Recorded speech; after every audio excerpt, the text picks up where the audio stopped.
Entonces vamos a comenzar, ¿sale? Buenas tardes, compañeros. Hoy yo les voy a dar el tema de higiene del sueño. Vamos a empezar. Primero vamos a obtener esta definición. La higiene del sueño se va a definir como un conjunto de comportamientos y recomendaciones ambientales destinadas a promover un sueño saludable.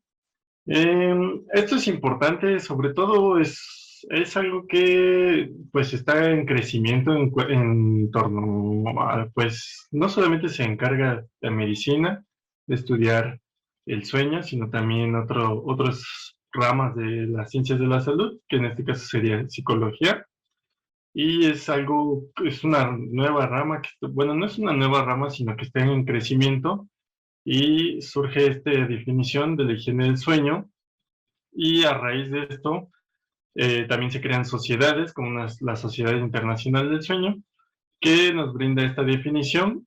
Esta la saqué de una revista de neurología y vamos a tomarla para nosotros en cuanto para fines prácticos, ¿sale? Vamos a enfocarnos a promover una buena calidad de sueño. ¿Cuál va a ser su importancia? Bueno, hay que tener en cuenta que los problemas del sueño pues es una preocupación creciente, sobre todo y ya se está convirtiendo en un problema de salud pública. La importancia de esto radica es que se ha encontrado que la falta de sueño o la mala calidad del sueño se ha relacionado con importantes problemas de salud o problemas para desarrollar o factores de riesgo para desarrollar problemas de salud más adelante, pero también se ha encontrado que también afecta a procesos cognitivos, tanto de la memoria como del aprendizaje. Emocionalmente también afecta las faltas de horas del sueño, o una mala calidad del sueño, y también aumenta el riesgo de accidentes en un número significativo. Pero para esto tenemos que ver muchas situaciones, ¿sale? ¿Y cuáles son las cosas que afectan negativamente al sueño? Bueno, una de las principales, si no es que la principal, es el estrés. El estrés es una de las principales causas que afecta la calidad del sueño. El alcohol, este es importante, ¿sale? No se recomiendan las bebidas alcohólicas después de las 6 de la tarde, porque esto afecta también la calidad del sueño y las horas del sueño. Igual, lo mismo con el café. El aumento de la cafeína permite la activación de este ciclo sueño-vigilia hacia el lado de la vigilia, entonces disminuye las horas del sueño, no la calidad, sino las horas del sueño. Aquí ponemos la nicotina, ¿en dónde la vamos a encontrar? En el cigarro, ¿sale? También algo que me faltó ponerles aquí son las bebidas azucaradas. Sobre todo en el periodo de la noche después de las 6 de la tarde, el consumo de alimentos que tengan alta cantidad de azúcar, como son los refrescos, también afectan las horas del sueño. Algo muy importante es el entorno de nuestra habitación. La habitación debe ser diseñada solamente para dormir. A veces pues no es tan fácil, ¿no? Pues no tenemos un espacio, por ejemplo, para dividirlo, ¿no? Como una oficina y dividir nuestro cuarto, ¿no? A veces tenemos que hacer nuestro propio trabajo en nuestro cuarto, también tenemos nuestras cosas como televisión o aparatos electrónicos en nuestro cuarto, y esto vamos a ver cómo afecta más adelante también nuestra calidad del sueño. Otra cosa y otra situación que se ha estudiado en los últimos años, pues es que los materiales de las camas y de las almohadas, pues son muy importantes, ¿no? Ya que el 7% de los problemas del sueño son relacionados con, pues con la cama, que no sea adecuada o que esté en mal estado, también la almohada, que sea muy dura o muy blanda, que no se adapte al soporte de la cabeza. Esto también afecta al sueño. Cuidado de los familiares. Aquí es más que nada cuidar a un paciente, o más bien a un familiar que está enfermo, porque esto también merma en muchas situaciones, no solamente emocionalmente, sino en cuanto a la dinámica, cambia las dinámicas en cuanto al horario, porque modifica el horario del sueño. A veces, si antes iban a dormir a las 9, bueno, si están cuidando a una persona que lo necesita, A veces hay que estarse despertando constantemente en las madrugadas, o hay que dormirse más tarde, despertarse más temprano. Todas estas dinámicas las van cambiando y también nos afectan. Y la exposición de la luz en horas de sueño. Ahorita les voy a explicar cuál es la importancia de la luz en cuanto a este ciclo sueño-vigilia. Algo muy importante es esto, el ritmo circadiano. Parecería, es algo que hemos escuchado muchas veces, pero ¿qué es el ritmo circadiano? Bueno, nuestro cerebro, podemos decirlo francamente, es una máquina del tiempo. El tiempo no es un proceso, o no, básicamente es un concepto social el tiempo. No es algo, no es una medida física ni nada. Fue creado por nosotros los humanos para establecer una organización en cuanto a horarios. Y nuestro cerebro registra en varias partes, en diferentes, el tiempo. Una de ellas es el ritmo circadiano. ¿Y qué va a registrar el ritmo? Bueno, el ritmo circadiano, ¿qué es básicamente? Pues es un proceso, es un proceso en donde nuestro cuerpo va a gobernar o nuestro cerebro va a gobernar la secreción, la temperatura, procesos metabólicos y el ciclo del sueño-vigilia, en un ciclo que va a durar aproximadamente 24 horas. ¿Qué lo va a afectar principalmente? La luz. La luz, ¿por qué? Nosotros al ser estimulados por la luz principalmente del día, este se va a recibir a través de nuestros ojos, pasa a nuestro cerebro y vamos a activar ciertos neurotransmisores para mantenernos despiertos. Cuando empieza a oscurecer y empieza a caer la noche, ya no hay tanta luz, entonces ya no somos, por decirlo de alguna manera, tan estimulados, o ya no tenemos esa estimulación y empezamos a sentir sueño y empieza a decaer nuestra actividad física al punto que nosotros llegamos a desear pues estar en la cama para dormir. Esto es muy importante. Esto no quiere decir que todo el ciclo circadiano dure 24 horas, no, también es modificable. Anteriormente, bueno, la NASA había hecho un experimento para comprobar si el ciclo circadiano sí duraba 24 horas y pues realmente fue un experimento bastante cruento, en donde metieron a una persona en una cueva y para ver si se duraba 24 horas le iban a pedir a esta persona que presionara un botón que iba a emitir una señal que ellos iban a registrar cada vez que él sintiera que pasara 24 horas. ¿Cómo le iba a venir? Bueno, cada vez que estaba despierto y luego se dormía, ellos decían que había pasado un ciclo de 24 horas. Entonces, se dieron cuenta que como él estaba metido en una cueva sin luz, él apretaba el botón y la señal salía cada 48 horas, o sea, el ciclo circadiano cambió. La persona dormía 24 horas y estaba despierto durante 24 horas. Esto es muy interesante porque ahí se dieron cuenta que la verdadera influencia que altera nuestro ciclo circadiano pues es la luz básicamente.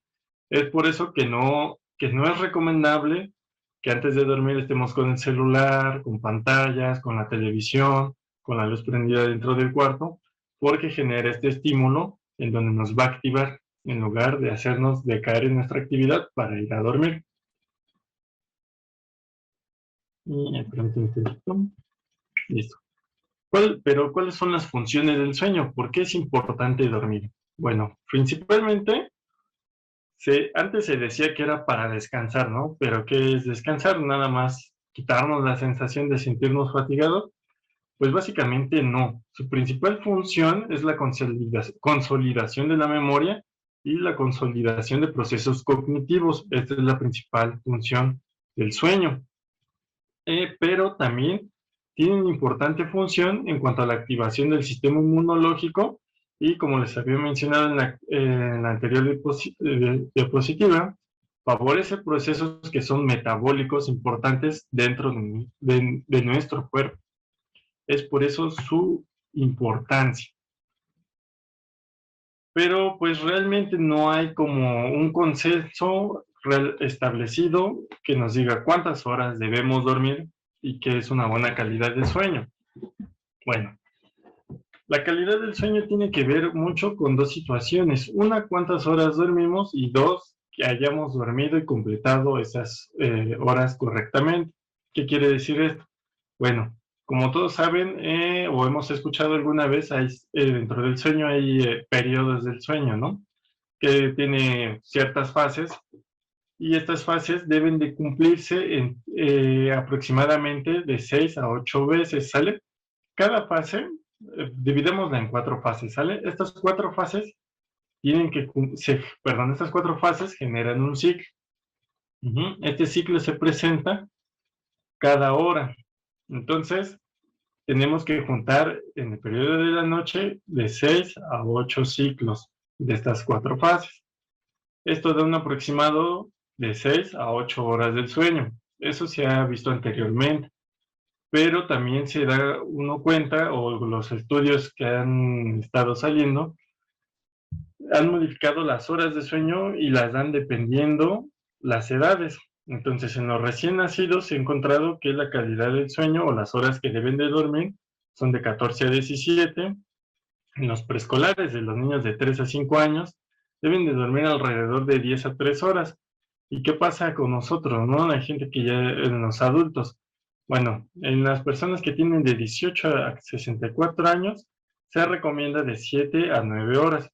Les digo, esto puede cambiar dependiendo de la bibliografía.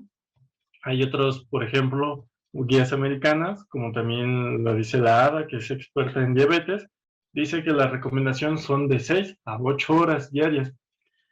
Y en los adultos mayores, o sea, mayores de 65, varía el tiempo desde 5 horas hasta 8 horas. Aquí lo dejé como 7 a 8 horas. Pero esto es muy importante, ¿sale?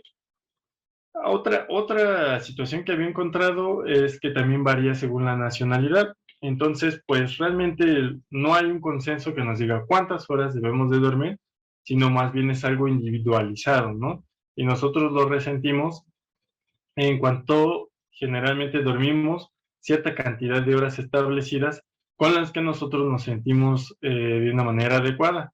Fácilmente nosotros nos damos cuenta cuando no dormimos estas horas y tenemos manifestaciones. ¿Cuáles son las manifestaciones que se presentan por falta de sueño? Pues son cansancio, que estemos somnolientos durante el día, que estemos irritables, que estemos ansiosos todo el día, una dificultad mayor para concentrarse, también para realizar tareas y para recordar cosas. Estos son los síntomas cuando tenemos falta de sueño.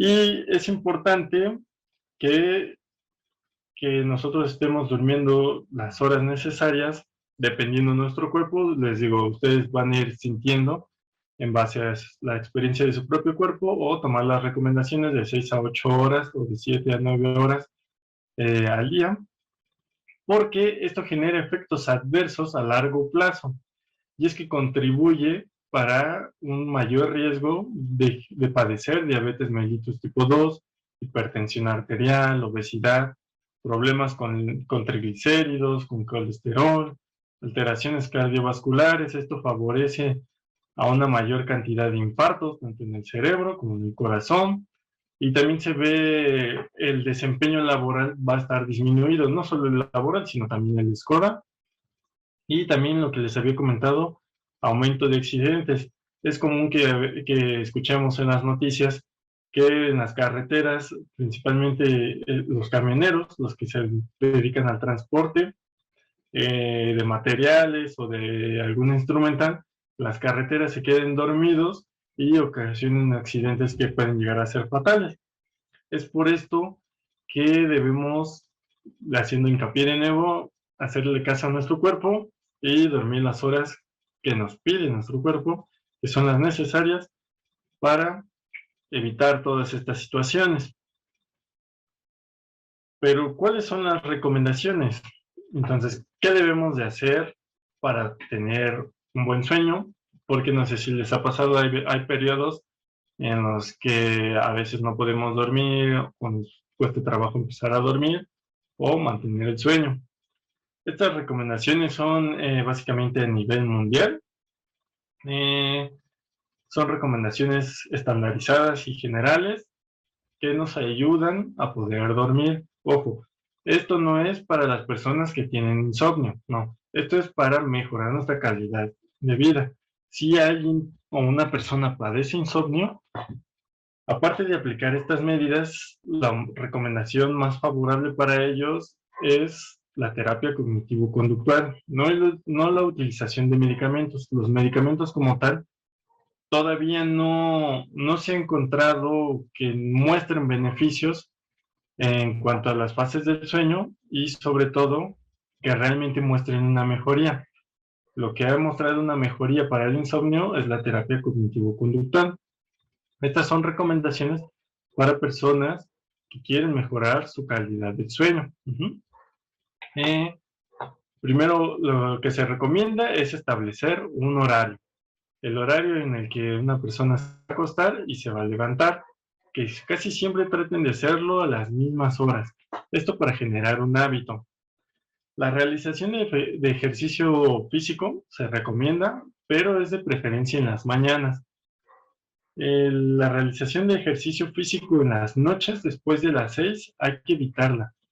No es muy recomendable porque esto genera una activación de neurotransmisores en el cerebro y esto genera una mayor atención, un mayor periodo de vigilia o un mayor periodo de atención y esto va en contra del sueño. Entonces vamos a estar más activados si realizamos un ejercicio físico extenuante, sobre todo en la noche, ¿sale? Se recomienda una caminata en las tardes. Esto también ayuda a la relajación del cuerpo. Lo más importante, sobre todo estas recomendaciones para pacientes de la tercera edad, hay que exponerse al sol, a la luz solar, a la luz del día y salir. ¿Por qué? Generalmente los pacientes que están internados o los adultos mayores que por su poca movilidad, los que ya no puedan moverse, que por su poca movilidad no se exponen tanto a la luz del sol, esto altera y cambia el patrón del ciclo sueño-vigilia. Entonces no sé si alguna vez han visto algún adulto mayor que en lugar de dormirse en la noche, se duerme en la mañana, perdón, se duerme en las tardes y en las noches ya no puede dormir, o se duerme en la tarde y en las noches duerme a las 8 de la noche, se despierta a las 2 de la mañana y se mantiene despierto y se hace todo un desbarajuste, que es principalmente por esto, porque ya no tienen tanta esa exposición a la luz solar y aparte hay ciertos cambios en el cerebro que acortan las fases del sueño, ¿no?, en las personas de la tercera edad. Algo muy importante son las técnicas de relajación. Estas se recomiendan sobre todo en las tardes, ¿sale? En el periodo de las 6 de la tarde o de las 8 de la tarde, esto para ayudarnos también a conciliar el sueño. No es recomendable, o sea, tomar las técnicas de relajación y dormirse, no. Es para relajarse, dejamos pasar un periodo, hacemos nuestra rutina antes de dormirnos, que puede ser ponerse la pijama, lavarse los dientes, tomar agua, los medicamentos y irse a dormir, ¿sale? Algo también importante de las cosas que debemos evitar, ahora vamos a entrar a este campo, son las comidas copiosas, sobre todo 2 horas antes de irse a dormir. Y esta recomendación también aplica en las personas que tienen reflujo gastroesofágico, pues evitar las comidas copiosas antes de irse a acostar, porque esto merma la calidad del sueño. Hay que realizar una cena ligera, ¿sale? También evitar temperaturas excesivas, o sea, que sea muy frío el cuarto o que se sienta mucho calor. ¿Por qué? Porque el cuerpo llega durante una fase del ciclo del sueño, nuestro cuerpo ya no puede regular la temperatura. Por eso es muy importante. Entonces, si ya no puede regular la temperatura, en el momento que nuestro cuerpo sienta mucho frío, mucho calor, nos vamos a despertar. Y eso puede generar microdespertares en la noche de estarnos tapando o destapando. Y eso puede mermar la calidad del sueño. También es muy importante los microdespertares que se presentan. Podrían ser no tan notorios y no recordarlos, pero al final de cuentas están presentes y eso daña la calidad del sueño. Contacto con la luz antes de dormir, eso ya lo habíamos visto, y evitar la cafeína, el alcohol y fumar a partir de las 6 de la tarde como una recomendación. ¿Y qué hay en cuanto a las siestas? Bueno, aquí había dos conceptos interesantes. La siesta en las personas que trabajan por la noche y en la siesta en las personas que trabajan durante el día. ¿Qué pasa con los trabajadores nocturnos o el personal que hace guardias, como médicos, enfermeras, los propios policías o personas que trabajan, por ejemplo, en clubes nocturnos que necesitan estar despiertos durante la noche? Son las mismas recomendaciones para poder dormir, pero se debe de agregar, uno, tener en cuenta que estas personas que no duermen en las noches van a dormir durante el día. Durante el día tenemos una mayor exposición a la luz y a los ruidos que hay sobre todo en la casa y en la calle. Esto también dificulta el proceso de dormir. Se recomienda en estos casos usar un antifaz para generar la mayor oscuridad posible y tener en cuenta que estas personas van a dormir 2 horas menos a lo acostumbrado que nosotros y que una siesta antes de ir a trabajar beneficiaría, uno, en su estado de activación para que puedan desempeñar un mejor trabajo y dos, para que no sienten este cansancio excesivo que implica este cambio de rutina. En cuanto a una persona que trabaja por las tardes o con un horario normal y duerme por las noches, ¿qué beneficios puede traer una siesta? O si es recomendable también, ¿no? Pues lo mismo que les comentaba es que durante el día están todos estos factores de la temperatura, la luz, el ruido, nuestro cerebro no ha secretado melatonina, entonces se nos dificulta un poco conciliar el sueño, pero a veces llegamos a nuestra casa en la tarde y aunque todavía no es de noche, pues tenemos ganas de dormir. Esto es porque nuestro cuerpo genera una baja de esta actividad. A veces estamos desempeñando una actividad bastante ardua, cuando la dejamos de hacer, nuestro cuerpo como que busca un descanso, por así decirlo, y baja los niveles de ciertos neurotransmisores que nos hacen sentir cansados y con sueño. Entonces, en ese momento, pues, a veces queremos acostarnos y dormir, pero no sabemos cuánto es una siesta, ¿no? ¿Cuánto debe durar una siesta aproximadamente? Eso es importante. ¿Por qué? Porque las siestas deben de durar, se pueden tomar sin problema todos los días si ustedes gustan, pero la duración aproximada debe ser de 20 a 30 minutos. Sé que esto pues puede ser como 20 a 30 minutos es nada, ¿no? Ni siquiera puedes dormirte en este periodo de tiempo, pero no se deben de exceder los 45 minutos, máximo una hora. ¿Por qué? Porque si pasa más de una hora, nosotros empezamos o iniciamos en estas fases de los ciclos del sueño y no vamos a poder completar los 6 a 8 ciclos que necesitamos generar cuando dormimos. Entonces se va a interrumpir y lo que va a pasar es que cuando despertamos de la siesta, que duró más de una hora, nos vamos a sentir cansados, irritados, enojados, no vamos a poder concentrarnos y también tiene efectos adversos a largo plazo bastante importantes. Las personas que duermen más de 8 horas o más de lo recomendado y que toman siestas muy largas son las personas que más sufren accidentes y enfermedades cardiovasculares.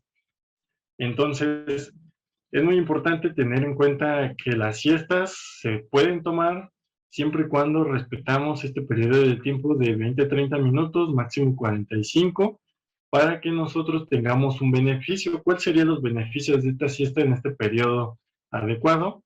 Uno sería que cuando nos despertemos, nuestro cerebro va a trabajar de una manera más eficiente y va a tener una mayor activación y puede desempeñar mejor los procesos cognitivos o los procesos mentales para realizar actividades. Entonces, pues no hay problema que las tomemos, pero siempre y cuando pues tengamos en cuenta el tiempo que vamos a utilizar. Y bueno, eso sería todo. Está la bibliografía que utilicé por si gustan consultarlo. Y muy bien, ¿alguien tiene alguna pregunta, alguna duda, algo que quisieran saber? Gracias, Yo, Kevin. Kevin. Gracias. Adelante, Jorge. ¿Tienes duda, David? Sí, quería ver que qué pasaba si las siestas eran un poquito más de 45, o sea, por ejemplo, 1 hora. ¿Qué pasa? Cuando es más de 1 hora, a veces puede no pasar nada, pero te digo, el ciclo es individual, ¿no? Hay personas que duermen un poquito más de 1 hora o 1 hora exacta y sin problemas despiertan bien, activos, con ganas de hacer sus cosas. Pero generalmente si una persona no está acostumbrada a estas siestas que duran más de 1 hora, el proceso del ciclo del sueño se va a interrumpir y al interrumpirlo genera estos síntomas que son alteraciones sobre todo para la concentración, alteraciones emocionales a corto plazo, que va a ser, por ejemplo, sentirnos molestos, sentirnos cansados, fatigados, y también va a aumentar el estrés. Es por eso que no debemos rebasar este periodo de 1 hora en cuanto a las siestas. Sí, sobre todo porque afecta el ciclo del sueño de la noche, o sea, afecta la calidad del sueño de la noche porque estamos empezando a generar, pues, alteraciones, ¿no? Al final de cuentas, lo que se dice de no tomar siestas mayores a 25 minutos es referente a la fase del sueño en la que nos vamos a encontrar. Por ejemplo, Albert Einstein se dormía con con una bola de billar en la mano y cuando entraba a sueño REM perdía el tono muscular y esta pelota se caía y lo despertaba. Porque precisamente si nuestro cerebro entra en sueño REM, podemos incluso despertar más cansados y es cuando empezamos a generar alteraciones en el ciclo sueño-vigilia. Por eso no se recomienda tanto. Ok, gracias. Sí. Y bueno, como comentarios adicionales, pues mencionar que es bien importante tener en cuenta esto del ciclo sueño-vigilia. Hay muchas formas, el insomnio es una de las causas de los motivos de consulta más frecuentes que normalmente son secundarios. Normalmente una persona que no duerme bien, a menos que esté muy afectada, busca atención, pero normalmente es un síntoma secundario. Entonces, esto impacta mucho en la salud mental, impacta mucho en el metabolismo. La melatonina es una hormona que se secreta por la glándula pineal y es la maestra reguladora del ciclo del sueño. Los estudios han demostrado que la melatonina tiene mucha acción sobre lo que es el metabolismo del cuerpo.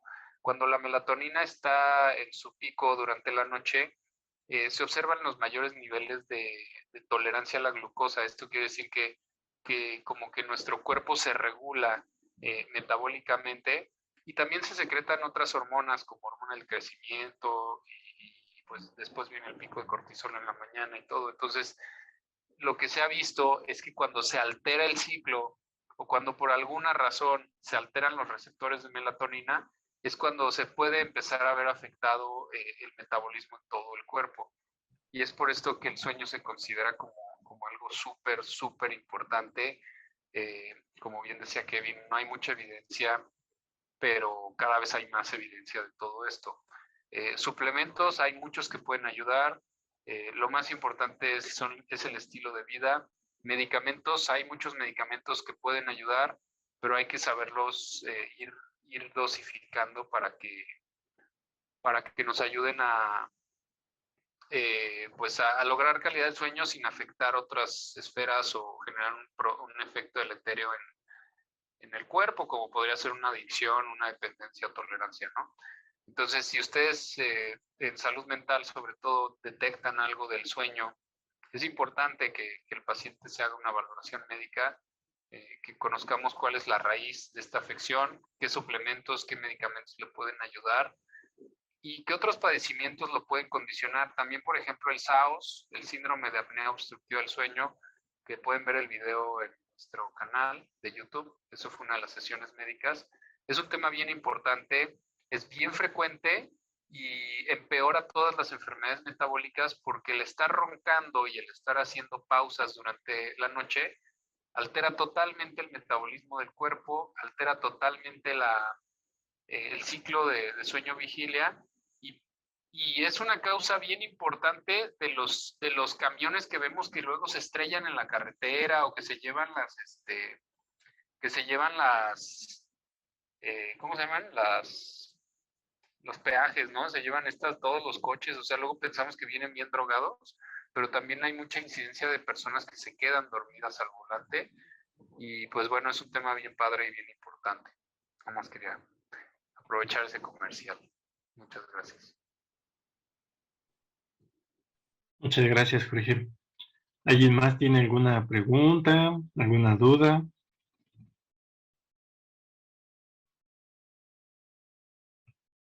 Pues bueno, eso sería todo de mi parte. Muchas gracias.